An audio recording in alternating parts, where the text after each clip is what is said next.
প্রথমে সকলকে আমার নতুন ব্লগে স্বাগত জানাই। আমি এখন যাচ্ছি বলতে পারো ড্রিম ডেস্টিনেশন। তো ড্রিম ডেস্টিনেশন হলেও কিন্তু আমার ক্ষেত্রে এটা বিকল্প। এখন আমি বর্ধমান স্টেশনে আছি। আমাদের ট্রেন চলে এসছে। তো চলো পরবর্তীতে কী হচ্ছে সমস্ত কিছু আপডেট দিতে থাকবো। তো উঠে পড়েছি এখন ট্রেনের কোচে। পৌঁছে এখানে গৌরব আছে, এটা পাপায়, এটা দিব্যদীপ। এখন বুঝতেই পারছো তো, হাসাহাসি তো করবেই আর কি, ফার্স্ট টাইম আর কি যা হয়। তো চলো নেক্সট আপডেট কি হচ্ছে দিতে থাকবো। তো গুড মর্নিং হরিদ্বার। এখন আমি হরিদ্বারে পৌঁছে গেছি এবং এখন এটা হচ্ছে স্টেশনের বাইরেই। তো স্টেশনের বাইরে এসে গাড়িটা বুক করে নেওয়া হলো। আর এখান থেকে আমরা পৌঁছে যাবো আগে হরিদ্বার ঘাটে, স্নান টান করে তখন সোনপ্রয়াগের উদ্দেশ্যে। তো চলো এখন পর্যন্ত এইটুকুই। তারপরে দেখা যাক রাস্তাতে আরো কিছু যা যা হতে থাকছে আপডেট দিতে থাকছি। তো পৌঁছে গেছি হরিদ্বার ঘাটে। এটা হচ্ছে হরিদ্বার ঘাট। তো স্নানটা সেরে ফেলা হয়ে গেছে এবং সকলেই আমরা এখানেই আছি। দেখতে পাচ্ছ। Hi guys. তো এখান থেকে আমরা এবার বেরিয়ে পড়বো। আহ, তো তো ওই ঘাটটা একটু দেখিয়ে দিই। এই সেই হরিদ্বার ঘাট, দেখতেই পাচ্ছ। হ্যাঁ, অনেক বড় ঘাটটা একদম। তো ওই দিকটা হচ্ছে মেন আর কি, অ্যাকচুয়ালি ড্রাইভার গাড়িটা ওইদিকে লাগিয়েছে, ওই জন্য এখানে নামানো। তো এদিক থেকে আবার যদি পরবর্তী সময় আসি তখন দেখো। জাস্ট ভিউ দেখো ভাই, ভিউ, জাস্ট ভিউ।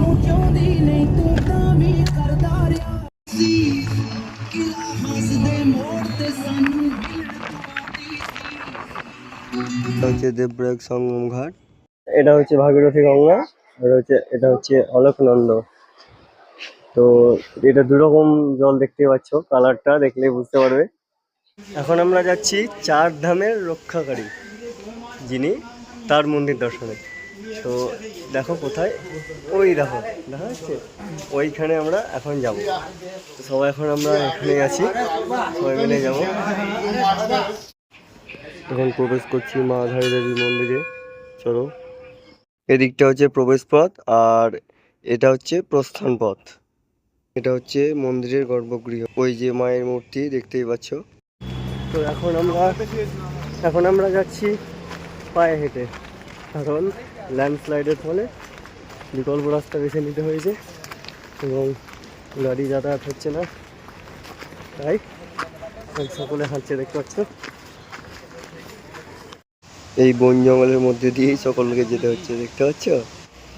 ওই যে সাদা বিল্ডিংটা, টাওয়ার দেখা যাচ্ছে, ওইখান থেকে এই দিক দিয়ে এসে এইখানে এসে পৌঁছলাম।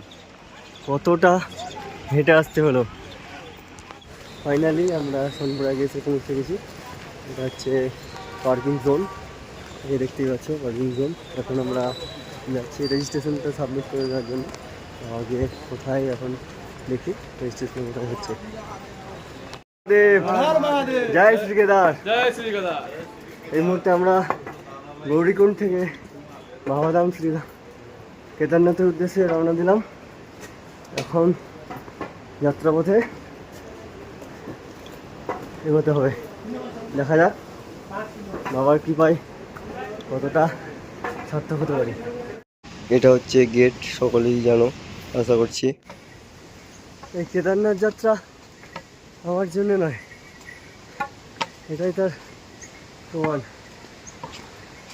এখনও হয়তো 4 থেকে 5 কিলোমিটার পথ আসতে পারিনি, তাতেই আমার অবস্থা খারাপ। যেখানে নর্মালি আমাকে প্রতিদিন 2 গ্রামের মেডিসিন নিতে হয়, সেখানে চড়াই পাহাড়ের উপরে হাঁটা আমার পক্ষে সম্ভব হয়ে উঠছে না। ঠিক এভাবেই 4 জন মিলে কাঁধে করে কীভাবে পুরো পথটা নিয়ে চলে যাচ্ছে, দেখো একদম মন্দির পর্যন্ত পৌঁছে দেবে। কষ্ট সেটা আমরা প্রকাশ করতে পারছি, কিন্তু দেখো এদের কি কষ্ট এরা প্রকাশ করতে পারবে? এদের কষ্টগুলো একবার দেখো, কত ভারী বোঝায়। এই দেখো, এখানে আমরা এক বিশেষ দাদাকে পেয়েছি।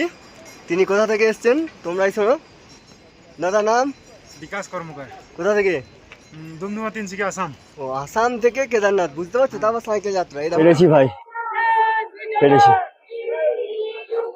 আমার দরিদ্রতা, আমার ব্যর্থতা, আমার দুর্বলতা আমায় কিচ্ছু আটকাতে পারেনি। আমি পেরেছি। অবশেষে এসে পৌঁছেছি বাবার ধামে। তো আমরা এখন গর্ভগৃহে ঢোকার লাইনে। আমাদের প্রসাদ ভোগ নেওয়া হয়ে গেছে। এটা গৌরব দেখতে পাচ্ছ। বাবাই, হর হর মহাদেব, জয় শ্রী কেদার। দেখো, দেখা যাক এখন কতক্ষণে প্রবেশ করতে পারি। লাইন খুব একটা নেই যদিও। তো গর্ভগৃহে প্রবেশ, পুজো দেওয়া, প্রভু দর্শন সমস্ত কিছু সম্পূর্ণ হলো। খুব সুন্দর হলো। দেখতেই পাচ্ছ মোটামুটি সকলের ভিড় এখানে রয়েছে। কুয়াশা ধীরে ধীরে বাড়ছে। হর হর মহাদেব, জয় শ্রী কেদার। মন্দিরটা চলো একটু দর্শন করে নাও, দেখে নাও প্রভুর সেই মন্দির, এক কথায় স্বর্গ। এই সেই ভীমশিলা, দেখতেই পাচ্ছ বাবার মন্দিরকে রক্ষা করেছেন। বৃষ্টি পড়ছে খুব, ওই জন্য ছাতা ইউজ করতে হচ্ছে। মনস্কামনা পূর্ণেই স্বপ্নের ঘর সাজানো, এটাকেই বলে। দেখতে পাচ্ছ, এটা মহর্ষি আদিগুরু শঙ্করাচার্যের মূর্তি। তো এখন যাব কালভৈরব মন্দিরে। এসে পড়েছি কালভৈরব মন্দিরে। দেখতেই পাচ্ছ তোমরা, এখন সন্ধ্যা আরতি হচ্ছে। দেখো, সকলেই আরতিটা একটু দর্শন করো। সকলকে গুড মর্নিং, সুপ্রভাত, হর হর মহাদেব। চলো এবার ফেরার পথ পালা। সকাল 6টা নাগাদ শুরু করেছি হাঁটতে, এখন যাত্রাপথে হাঁটছি। দেখা যাক কতক্ষণে পরিকুণ্ডে পৌঁছতে পারি। ফাইনালি পৌঁছে গেছি গৌরীকুণ্ডে। দেখতেই পাচ্ছ ওই যে গেট। এখন বাজে 12টা 20। সকাল 6টা নাগাদ তো শুরু করেছিলাম, তাহলে 6 ঘন্টার মধ্যে নিচে নেমে যেতে পেরেছি। চলো, এটা হচ্ছে মা গৌরীকুণ্ড মন্দির। এটা হচ্ছে গরম জলের সেই কুণ্ড। জলটা তো গরম, কি বলবো, একটু বেশি কষ্ট। আবহাওয়ার খারাপের ফলে যাতায়াত বন্ধ, এবং এখানে একটা অ্যাক্সিডেন্ট হয়েছে সকালেই। ওই জন্যে গৌরীকুণ্ড থেকে সোনপ্রয়াগ আবার হেঁটে মোটামুটি 4 কিলোমিটার পর্যন্ত আবার হাঁটা পথ। এই সেই অ্যাক্সিডেন্টের গাড়িটা, যেটা চলন্ত গাড়ির উপরে পাথর পড়ে গিয়ে একজনের মৃত্যু হয়েছে। জায়গাটা কত ভয়াবহ দেখো। তো যাই হোক, মাঝপথে আর কোনো ভিডিও টিডিও কিছু করিনি। ততক্ষণে আমরা হরিদ্বারে পৌঁছে গেছি এবং আমরা এখন যাচ্ছি মনসা মন্দিরে। এটা হচ্ছে মা বৈষ্ণবী দেবীর মূর্তি। মন্দিরের আশেপাশে চত্বরে ভিডিও করতে দিচ্ছিল না, যাই হোক এটা একটু কোনোরকমভাবে লুকিয়ে করেছি। এটা হচ্ছে সেই হরিদ্বারের মার্কেট। এগুলো হচ্ছে পুজোর আসবাবপত্র সামগ্রী। এখান থেকে কিছু কেনাকাটা করে নিলাম। এটা হচ্ছে সেই গঙ্গা আরতি ঘাট। আমরা যতক্ষণে এসে পৌঁছলাম ততক্ষণে মানুষের উচ্চ বড়া ভিড়। সে যাই হোক, দাঁড়িয়ে থাকার মতো জায়গা পাচ্ছিলাম না, যদিও কোনো রকমভাবে দাঁড়িয়ে একটু দর্শন করলাম। তো বৃষ্টি পড়ছে। এবার বাড়ি ফেরার পালা। এটা হচ্ছে হরিদ্বার স্টেশন, দেখতেই পাচ্ছ। এই যে আমার প্রভু এবং সকলের প্রভু। আমাদের 4 জনের কত লাগেজ দেখো, তাই ভাবলাম একটা ভিডিও করে রাখি। 3 ঘন্টা গাড়ি লেট, তাই গৌরবের মুখ দেখো। গাড়ি মিস, গদবাদ এক্সপ্রেস ছিল, ওটাও মিস 6টা 5-এ, এখন 6টা 7 বেজে গেছে। হাওড়ায় ঢোকেনি গাড়ি, কি আর বলবো। যাই হোক, শেষমেশ যাত্রা সফল এবং হাওড়াতে নেমে পড়েছি।